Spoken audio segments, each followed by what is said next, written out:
അടുത്ത topic steps in the preparation of fund flow statement. Fund flow statement prepare ചെയ്യുന്നതിൽ വരുന്ന steps എന്തൊക്കെയാണ്? There are 4 steps in the preparation of fund flow statement. Step 1, schedule of changes in working capital. Working ക്യാപിറ്റലിൽ വരുന്ന changes കാണിച്ചുകൊണ്ട് ഒരു statement, ഒരു schedule prepare ചെയ്യുക. Step 2, necessary ledger account prepare ചെയ്യുക. എന്തിനു വേണ്ടിയിട്ട്? To identify hidden transaction from non current items. നമുക്കറിയാം നോൺ കറന്റ് ഐറ്റംസ് ഒരിക്കലും ഒരു കമ്പനിയുടെ വർക്കിംഗ് ക്യാപിറ്റലിനെ അഫക്ട് ചെയ്യത്തില്ല, വിച്ച് മീൻസ് ഫ്ലോ ഓഫ് ഫണ്ടിനെ അഫക്ട് ചെയ്യത്തില്ല. പിന്നെ എന്തിനാണ് ഈ നോൺ കറന്റ് ഐറ്റംസിൽ നിന്ന് നമ്മൾ ലെഡ്ജർ അക്കൗണ്ട് പ്രിപ്പയർ ചെയ്യുന്നത്? ഹിഡൻ ട്രാൻസാക്ഷൻസ് ഐഡന്റിഫൈ ചെയ്യാൻ വേണ്ടിയിട്ട്. എന്തിനാ ഹിഡൻ ട്രാൻസാക്ഷൻസ് ഐഡന്റിഫൈ ചെയ്യുന്നത്? ഈ ഹിഡൻ ട്രാൻസാക്ഷൻസ് മൂലം കമ്പനിക്കകത്ത് inflow of fund, that is sources of ഫണ്ടോ അല്ലെങ്കിൽ outflow of fund, uses of ഫണ്ടോ ഉണ്ടായിട്ടുണ്ടാവും. സോ ഇത് അസർട്ടൈൻ ചെയ്യാൻ വേണ്ടിയിട്ടാണ് ലെഡ്ജർ അക്കൗണ്ട്സ് പ്രിപ്പയർ ചെയ്യുന്നത്. ഈ ഒരു സ്റ്റെപ്പ് എക്സ്പ്ലെയിൻ ചെയ്യുമ്പോൾ നമ്മൾ ഡീറ്റെയിൽ ആയിട്ട് അതിനെക്കുറിച്ച് ഡിസ്കസ് ചെയ്യും. മൂന്നാമത്തെ സ്റ്റെപ്പ് റവന്യൂ, എക്സ്പെൻസസ് ആൻഡ് ഇൻകത്തിൽ നിന്നും ഫണ്ട് ഫ്രം ഓപ്പറേഷൻ കാൽക്കുലേറ്റ് ചെയ്യുക. നാലാമത്തെ step fund flow statement prepare ചെയ്യുക. അപ്പൊ നമുക്ക് ഇനി ഓരോ സ്റ്റെപ്പും ഡീറ്റെയിൽ ആയിട്ട് നോക്കാം. ഫസ്റ്റ് വൺ, വർക്കിംഗ് ക്യാപിറ്റലിൽ വരുന്ന ചേഞ്ചസ് കാണിച്ചുകൊണ്ട് ഒരു സ്കെഡ്യൂൾ പ്രിപ്പയർ ചെയ്യുക. ഈ ഒരു സ്കെഡ്യൂൾ അല്ലെങ്കിൽ ഈ ഒരു സ്റ്റേറ്റ്മെന്റ് നമ്മൾ പ്രിപ്പയർ ചെയ്യുന്നത് എന്തിനു വേണ്ടിയിട്ടാണ്? ഫണ്ട് ഫ്ലോ സ്റ്റേറ്റ്മെന്റിനകത്ത് കാണിച്ചിട്ടുള്ള വർക്കിംഗ് ക്യാപിറ്റലിൽ വന്നിട്ടുള്ള ഇൻക്രീസ് അല്ലെങ്കിൽ ഡിക്രീസ് കറക്റ്റ് ആണോ അല്ലയോ എന്ന് ചെക്ക് ചെയ്യാൻ വേണ്ടിയിട്ടാണ് ഈ ഒരു സ്റ്റേറ്റ്മെന്റ് നമ്മൾ പ്രിപ്പയർ ചെയ്യുന്നത്. ഓക്കെ, അപ്പൊ ഈ ഒരു സ്റ്റേറ്റ്മെന്റിനകത്ത് എന്താ കാണിക്കുന്നത് എന്ന് വെച്ച് കഴിഞ്ഞാല് 2 വർഷത്തെ ഡാറ്റാസ് നമുക്ക് തരും. ഓക്കെ, അപ്പോ ഈ 2 വർഷത്തിനുള്ളിൽ കറന്റ് അസറ്റിൽ വരുന്ന ഓരോ ഇൻഡിവിജ്വൽ ഐറ്റംസ്, അതായത് ക്യാഷ്, ഡെപ്റ്റേഴ്സ്, സ്റ്റോക്ക്, അതുപോലെ തന്നെ കറന്റ് ലയബിലിറ്റീസിൽ വരുന്ന ഓരോ ഇൻഡിവിജ്വൽ ഐറ്റംസിലും വന്നിട്ടുള്ള മാറ്റങ്ങളാണ് നമ്മൾ കാണിക്കുന്നത്. ഇൻക്രീസ് ചെയ്തോ ഡിക്രീസ് ചെയ്തോ എന്നുള്ളത്. ദെൻ അതെങ്ങനെയാണ് വർക്കിംഗ് ക്യാപിറ്റലിനെ അഫക്ട് ചെയ്യുന്നത് എന്നുള്ളത്. എങ്ങനെയായിരിക്കും അഫക്ട് ചെയ്യുക? അപ്പോൾ കറന്റ് അസറ്റ് ഇൻക്രീസ് ചെയ്ത് കഴിഞ്ഞാൽ അതിന്റെ അർത്ഥം എന്താണ്? വർക്കിംഗ് ക്യാപിറ്റൽ ഇൻക്രീസ് ചെയ്ത് കഴിഞ്ഞു. കറന്റ് അസറ്റ് ഡിക്രീസ് ചെയ്ത് കഴിഞ്ഞാൽ, ഏതെങ്കിലും കറന്റ് അസറ്റിൽ വരുന്ന ഒരു ഐറ്റം ഡിക്രീസ് ചെയ്ത് കഴിഞ്ഞാൽ അതിന്റെ വാല്യൂ കുറഞ്ഞാൽ അതിന്റെ അർത്ഥം എന്താണ്? വർക്കിംഗ് ക്യാപിറ്റൽ ഡിക്രീസ് ചെയ്തു എന്നുള്ളതാണ്. കറന്റ് ലയബിലിറ്റി ഡിക്രീസ് ചെയ്ത് കഴിഞ്ഞാൽ അതിന്റെ അർത്ഥം എന്താണ്? വർക്കിംഗ് ക്യാപിറ്റൽ ഇൻക്രീസ് ചെയ്തു. കറന്റ് ലയബിലിറ്റി ഇൻക്രീസ് ചെയ്ത് കഴിഞ്ഞാൽ അതിന്റെ അർത്ഥം എന്താണ്? വർക്കിംഗ് ക്യാപിറ്റൽ അത് ഡിക്രീസ് ചെയ്യും. അപ്പോൾ ഇതൊക്കെ നമ്മൾ ഓൾറെഡി എക്സ്പ്ലെയിൻ ചെയ്തിട്ടില്ല കേട്ടോ. അപ്പൊ ഈ 4 പോയിന്റ്സ് മനസ്സിൽ വെക്കുക. ഇത് വെച്ചിട്ടാണ് നമ്മൾ എന്ത് ചെയ്യുന്നത്?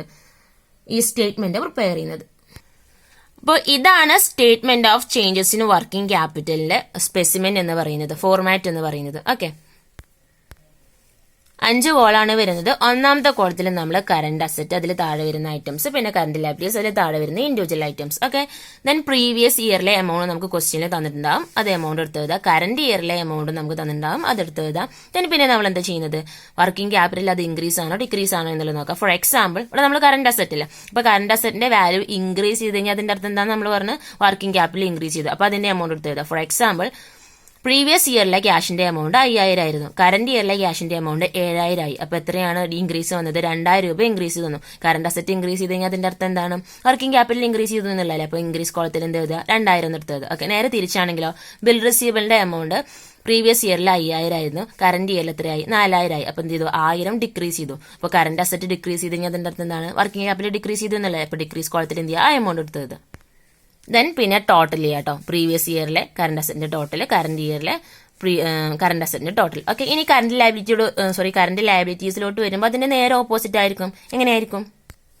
നമ്മൾ പ്രീവിയസ് ഇയറിലെ എമൗണ്ട് എഴുതുന്നു, കറന്റ് ഇയറിലെ എമൗണ്ട് എഴുതുന്നു. ഇപ്പോൾ ക്രെഡിറ്റേഴ്സിന്റെ എമൗണ്ട് എടുക്കുകയാണെന്നുണ്ടെങ്കിൽ പ്രീവിയസ് ഇയറിൽ 5000 ആയിരുന്നു, കറന്റ് ഇയറിൽ 6000 ആയി. അപ്പോൾ എന്ത് ചെയ്തു? കറന്റ് ലയബിലിറ്റി ഇൻക്രീസ് ചെയ്തു 1000 വെച്ചിട്ട്. കറന്റ് ലയബിലിറ്റി ഇൻക്രീസ് ചെയ്ത് കഴിഞ്ഞാൽ വർക്കിംഗ് ക്യാപിറ്റൽ എന്ത് ചെയ്യുക? ഡിക്രീസ് ചെയ്യുക. അപ്പോൾ ഇവിടെ വന്നിട്ടുള്ള ഡിഫറൻസ് 5000 6000, 1000 ഇൻക്രീസ് ചെയ്ത് പറഞ്ഞില്ല. ആ ഇൻക്രീസ് എവിടെ എഴുതുക? ഇൻക്രീസ് കോളത്തിൽ എല്ലാം എടുത്ത് എഴുതുക, ഡിക്രീസ് കോളത്തിൽ എടുത്ത് എഴുതുക. കാരണം എന്താ? കറന്റ് ലയബിലിറ്റി ഇൻക്രീസ് ചെയ്ത് കഴിഞ്ഞാൽ വർക്കിംഗ് ക്യാപിറ്റൽ എന്ത് ചെയ്യുക? ഡിക്രീസ് ചെയ്യാണ് ചെയ്യുക. അപ്പോൾ ആ എമൗണ്ട് എവിടെ എഴുതുക? ഇവിടെയാണ് എഴുതുക. നേരെ തിരിച്ചാണെങ്കിലോ, കറന്റ് ലയബിലിറ്റി ഡിക്രീസ് ചെയ്ത് കഴിഞ്ഞാൽ, ഫോർ എക്സാമ്പിൾ, ബാങ്ക് കൂടി പ്രീവിയസ് ഇയറിൽ 6000 ആയിരുന്നു, കറന്റ് ഇയറിൽ 5000 ആയി. 1000 ഡിക്രീസ് ചെയ്തു. കറന്റ് ലയബിലിറ്റി ഡിക്രീസ് ചെയ്ത് കഴിഞ്ഞാൽ വർക്കിംഗ് ക്യാപിറ്റൽ എന്താ ചെയ്യുക? ഇൻക്രീസ് ചെയ്യാണ് ചെയ്യുക. സോ ആ എമൗണ്ട് എവിടെ എഴുതുക? ഇൻക്രീസ് കോളത്തിലാണ് അതിന്റെ എമൗണ്ട് എടുത്ത് എഴുതുക.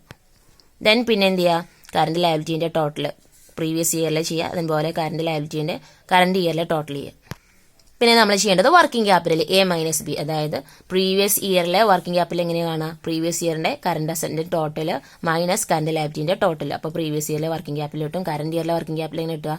കറന്റ് ഇയറിലെ കറന്റ് അസറ്റിന്റെ ടോട്ടൽ, ദെൻ അതിൽ നിന്ന് കറന്റ് ലയബിലിറ്റിന്റെ ടോട്ടൽ കുറച്ച് കഴിഞ്ഞാൽ, current asset minus current liability ചെയ്ത് കഴിഞ്ഞാൽ കറന്റ് ഇയറിലെ വർക്കിംഗ് ക്യാപിറ്റലും കിട്ടും.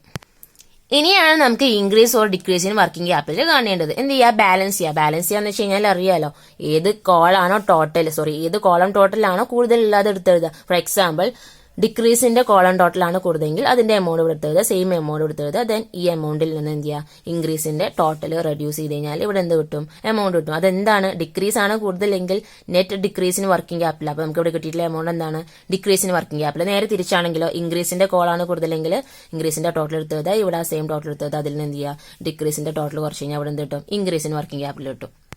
അതുപോലെ തന്നെ എന്ത് ചെയ്യുക ഇവിടെയും ബാലൻസ് ചെയ്യുക. അപ്പൊ ഇതാണ് വർക്കിംഗ് ക്യാപിറ്റലിൽ വരുന്ന ചേഞ്ചസ് കാണിക്കാനുള്ള സ്റ്റേറ്റ്മെന്റ് ഒരു ഫോർമാറ്റ് എന്ന് പറയുന്നത്. ഇനി ഇത് പ്രിപ്പയർ ചെയ്യുമ്പോൾ ശ്രദ്ധിക്കേണ്ട കാര്യങ്ങൾ എന്തൊക്കെ, ഇത് ഓൾറെഡി നമ്മൾ എക്സ്പ്ലെയിൻ ചെയ്ത് തന്നെയാണ്. ഇത് നമ്മൾ ഓൾറെഡി എക്സ്പ്ലെയിൻ ചെയ്തതാണ്. ഇതിൽ പറയുന്നത് working capital at the end of the പീരീഡിൽ ആ ഒരു പീരീഡിന്റെ എൻഡിൽ വരുന്ന വർക്കിംഗ് ക്യാപിറ്റൽ ബിഗിനിങ്ങിനേക്കാളും കൂടുതലാണെങ്കിൽ അതിന്റെ അർത്ഥം എന്താണ് ഡിഫറൻസ് നമ്മൾ ഇൻക്രീസ് ഇൻ വർക്കിംഗ് ക്യാപിറ്റൽ ആയിട്ട് എടുക്കുന്നത്. നേരെ തിരിച്ചാണെങ്കിലോ working capital at the end of the period beginning പീരീഡിനേക്കാളും കുറവാണ് എന്നുണ്ടെങ്കിൽ അതിന്റെ അർത്ഥം എന്താണ് വർക്കിംഗ് ക്യാപിറ്റൽ ഡിക്രീസ് ചെയ്തു എന്നുള്ളതാണ്.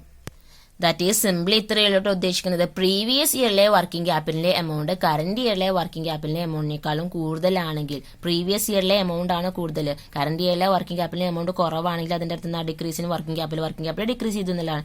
നേരെ തിരിച്ചാണെങ്കിലോ പ്രീവിയസ് ഇയറിലെ വർക്കിംഗ് ക്യാപിറ്റലിനേക്കാളും കൂടുതലാണ് കറന്റ് ഇയറിലെ വർക്കിംഗ് ക്യാപിറ്റലിന്റെ എമൗണ്ട്. സോ അങ്ങനെയാണെങ്കിൽ അതിന്റെ അടുത്ത് ഇൻക്രീസിന് വർക്കിംഗ് ക്യാപിറ്റലാണ്. അതാണ് ഉദ്ദേശിക്കുന്നത്. പിന്നെ നമ്മൾ ഈ ഒരു വർക്കിംഗ് ക്യാപിറ്റൽ ഈ ഒരു സ്റ്റേറ്റ്മെന്റ് പ്രിപ്പയർ ചെയ്യുന്നത് കറന്റ് അസറ്റും കറന്റ് ലയബിലിറ്റീസ് ബാലൻസ് ഷീറ്റിൽ കാണുന്ന കറന്റ് അസറ്റും കറന്റ് ലയബിലിറ്റീസും യൂസ് ചെയ്തുകൊണ്ട് മാത്രമാണ്. Additional information non current asset non current liabilities ഇതൊന്നും തന്നെ കൺസിഡർ ചെയ്യുന്നില്ല. ഓക്കെ, കറന്റ് അസറ്റ് ഒന്നുകിൽ ഗ്രോസ് വാല്യൂലായിരിക്കും കാണിക്കുന്നുണ്ടാവുക, അല്ലെങ്കിൽ പ്രൊവിഷൻ ഫോർ കറന്റ് ലയബിലിറ്റീസ്, അതായത് പ്രൊവിഷൻ ആസ് കറന്റ് ലയബിലിറ്റീസ് എന്ന് പറഞ്ഞു കഴിഞ്ഞാൽ ഡെപ്റ്റേഴ്സ് ഒക്കെ കാണിക്കുകയാണെന്നുണ്ടെങ്കിൽ പ്രൊവിഷൻ ഫോർ ഡോഫുഡ് ഡെപ്റ്റ് അതൊക്കെ റെഡ്യൂസ് ചെയ്തതിന് ശേഷം നെറ്റ് വാല്യൂലായിരിക്കും ചിലപ്പോൾ കാണിക്കുന്നുണ്ടാവുക. ഇനി നമുക്ക് ഇതിന്റെ ഒരു പ്രോബ്ലം ചെയ്ത് നോക്കാം. താഴെ ബാലൻസ് ഷീറ്റ് തന്നിട്ടുണ്ട്. 2018ലെയും 2019ലെയും രണ്ട് ഇയറിലെ ബാലൻസ് ഷീറ്റ് തന്നിട്ടുണ്ട്. സോ ഇത് വെച്ചിട്ട് എന്ത് ചെയ്യുക എന്ന് പ്രിപ്പയർ ചെയ്യുക. Statement of changes in working capital prepare ചെയ്യുക. അപ്പൊ നമുക്ക് ആദ്യം ഇതിന്റെ ഫോർമാറ്റ് അറിയാലോ, അതെടുത്ത് എഴുതുക. ദെൻ പർട്ടിക്കുലേഴ്സ് എന്ന് പറഞ്ഞിട്ട് നമുക്ക് ഇവിടെ കറന്റ് അസറ്റും കറന്റ് ലയബിലിറ്റീസും മാത്രം മതി. സോ ആദ്യം കറന്റ് അസറ്റ് ആണ്. കറന്റ് അസറ്റ് എന്ന് പറയുമ്പോൾ debtors, stock, cash at bank, ആ 3 ഐറ്റംസ് എടുത്തെഴുതുക. പിന്നെ അതിന്റെ പ്രീവിയസ് ഇയറിലെ എമൗണ്ടും കറന്റ് ഇയറിലെ എമൗണ്ട് എടുത്തെഴുതുക. ദെൻ രണ്ടും ടോട്ടൽ ചെയ്യുക. ഇനി നമുക്ക് അതിന്റെ ഡിഫറൻസ് നോക്കാം. 75,000 1,00,000 എത്ര ഇൻക്രീസ് വന്നു 25,000. കറന്റ് അസറ്റ് ഇൻക്രീസ് ചെയ്ത് കഴിഞ്ഞാൽ വർക്കിംഗ് ക്യാപിറ്റൽ ഇൻക്രീസ് ചെയ്യുക. അപ്പോൾ ഇൻക്രീസ് കോളത്തിൽ 25,000 എടുത്തത്. സ്റ്റോക്കിൽ നോക്കുമ്പോൾ 1,20,000 1,20,000 കുറയാണ് ചെയ്ത്. കറന്റ് അസറ്റ് ഡിക്രീസ് ചെയ്ത് കഴിഞ്ഞാൽ വർക്കിംഗ് ക്യാപിറ്റൽ കുറയാണ് ചെയ്യുക. ക്യാഷ് അറ്റ് ബാങ്ക് നോക്കുമ്പോൾ 2018 60,000 2019 85,000 25,000 ഇൻക്രീസ് ചെയ്യാണ് ചെയ്തത്. കറന്റ് അസറ്റ് ഇൻക്രീസ് ചെയ്ത് കഴിഞ്ഞാൽ വർക്കിംഗ് ക്യാപിറ്റൽ ഇൻക്രീസ് ചെയ്തു. സോ ഇൻക്രീസ് കോളത്തിൽ 25,000 എടുത്തത്. ദെൻ ടോട്ടൽ നമ്മൾ ഓൾറെഡി നേരത്തെ വെച്ചിട്ടുണ്ട്. ഇനി കറന്റ് ലയബിലിറ്റീസ്. കറന്റ് ലയബിലിറ്റീസ് എന്ന് പറയുമ്പോൾ ഏതൊക്കെയാണ് ക്രെഡിറ്റേഴ്സും ഔട്ട്സ്റ്റാൻഡിംഗ് എക്സ്പെൻസും മാത്രമേ എഴുതുള്ളൂ. അപ്പോൾ ക്രെഡിറ്റേഴ്സ് ഔട്ട്സ്റ്റാൻഡിംഗ് എക്സ്പെൻസസ് പ്രീവിയസ് ഇയറിലെ എമൗണ്ട് എടുത്തത്, കറന്റ് ഇയറിലെ എമൗണ്ട് എടുത്തത്, ദെൻ അതിന്റെ ടോട്ടൽ ചെയ്യുക. ഇനി നമുക്ക് ഡിഫറൻസ് നോക്കാം. ക്രെഡിറ്റേഴ്സിന്റെ എമൗണ്ട് എന്ത് ചെയ്യുക കൂടുകയാണ് ചെയ്തത്. കറന്റ് ലയബിലിറ്റീന്റെ എമൗണ്ട് ഇൻക്രീസ് ചെയ്ത് കഴിഞ്ഞാൽ അത് വർക്കിംഗ് ക്യാപിറ്റൽ ഡിക്രീസ് ചെയ്യാണ് ചെയ്യുക. അപ്പോൾ ഇത്ര ഡിഫറൻസ് വന്ന് 70,000 അത് ഡിക്രീസ് കോളത്തിൽ എഴുതി. കാരണം വർക്കിംഗ് ക്യാപിറ്റൽ ഡിക്രീസ് ചെയ്യാണ് ചെയ്യുക കറന്റ് ലയബിലിറ്റി ഇൻക്രീസ് ചെയ്ത് കഴിഞ്ഞാൽ. ഔട്ട്സ്റ്റാൻഡിംഗ് എക്സ്പെൻസസ് 35,000 എന്നുള്ളത് 25,000 10,000 കുറയാണ് ചെയ്യുക. കറന്റ് ലയബിലിറ്റി ഡിക്രീസ് ചെയ്ത് കഴിഞ്ഞാൽ current asset working capital increase ചെയ്യാണ് ചെയ്യുക. അപ്പോൾ 10,000 എന്നുള്ളത് ഇൻക്രീസ് കോളത്തിൽ എടുത്താൽ മതി. ദെൻ കറന്റ് ലയബിലിറ്റിന്റെ ടോട്ടൽ എഴുതുക, കറന്റ് അസറ്റിന്റെ ടോട്ടൽ എഴുതുക. ദെൻ വർക്കിംഗ് ക്യാപിറ്റൽ എന്ന് പറഞ്ഞിട്ട് A-B. 2018 എങ്ങനെയാണ് ടോട്ടൽ കറന്റ് അസറ്റിൽ നിന്നും ടോട്ടൽ കറന്റ് ലയബിലിറ്റി റെഡ്യൂസ് ചെയ്യുക, അതെടുത്ത് എഴുതുക. ദെൻ അതുപോലെ തന്നെ 2019 ടോട്ടൽ കറന്റ് അസറ്റിൽ നിന്നും ടോട്ടൽ കറന്റ് ലയബിലിറ്റി റെഡ്യൂസ് ചെയ്ത് കഴിഞ്ഞാൽ വർക്കിംഗ് ക്യാപിറ്റലിന്റെ എമൗണ്ട് കിട്ടും. ഇനി നമുക്ക് ബാലൻസ് ചെയ്യാം. ഇതിൽ ഏത് കോളം ടോട്ടലാണ് കൂടുതൽ? ഡിക്രീസിൽ എത്ര വരുന്നുണ്ട്? 90,000 വരുന്നുണ്ട്. ഇൻക്രീസിൽ എത്ര വരുന്നുള്ളൂ ഡിഫറൻസ്? 25, 50, 60 വരുന്നുള്ളൂ. അപ്പോൾ ഏതാ കോളം ടോട്ടൽ? ഇതാണ് കൂടുതലുള്ളത്. അപ്പോൾ നമ്മൾ അത് ബാലൻസ് ചെയ്യുക. 90,000 എടുത്തത് 90,000 എടുത്തത് 90,000 നിന്നും എത്രയും 60,000 കുറക്കുമ്പോൾ ബാക്കി 30,000 ആണ് ബാലൻസ് വരുന്നത്. എന്താണ്? ഡിക്രീസ് ആണ്. കാരണം ഡിക്രീസ് ഇൻ വർക്കിംഗ് ക്യാപിറ്റലാണ് ഇൻക്രീസ് ഇൻ വർക്കിംഗ് ക്യാപിറ്റലിനേക്കാളും കൂടുതൽ വന്നിട്ടുള്ളത്. ഓക്കെ, ഇനി ഇവിടെയും ബാലൻസ് ചെയ്യുക. ഇവിടെ ബാലൻസ് ചെയ്യാന്ന് പറഞ്ഞാൽ പ്രീവിയസ് ഇയറിലെ വർക്കിംഗ് ക്യാപിറ്റലിന്റെ ടോട്ടലാണ് കൂടുതൽ, അതെടുത്തത്. പിന്നെ അതിൽ നിന്ന് കറന്റ് ഇയറിലെ വർക്കിംഗ് ക്യാപിറ്റലിന്റെ എമൗണ്ട് കൊടുത്തത് മൈനസ് ചെയ്തു. അപ്പോൾ എന്ത് കിട്ടി? നമുക്ക് വർക്കിംഗ് ക്യാപിറ്റൽ വന്നില്ല, ഡിക്രീസ് കിട്ടി. അപ്പോൾ വർക്കിംഗ് ക്യാപിറ്റൽ ഡിക്രീസ് ആണെങ്കിൽ അത് എവിടെ ആയിരിക്കും കാണിക്കുന്നുണ്ടാവുക? വർക്കിംഗ് ക്യാപിറ്റൽ ഇൻക്രീസ് ആണെങ്കിൽ അത് എവിടെ ആയിരിക്കും കാണിക്കുന്നുണ്ടാവുക? സോ വർക്കിംഗ് ക്യാപിറ്റലിൽ 30,000 രൂപയുടെ ഡിക്രീസ് വന്നു.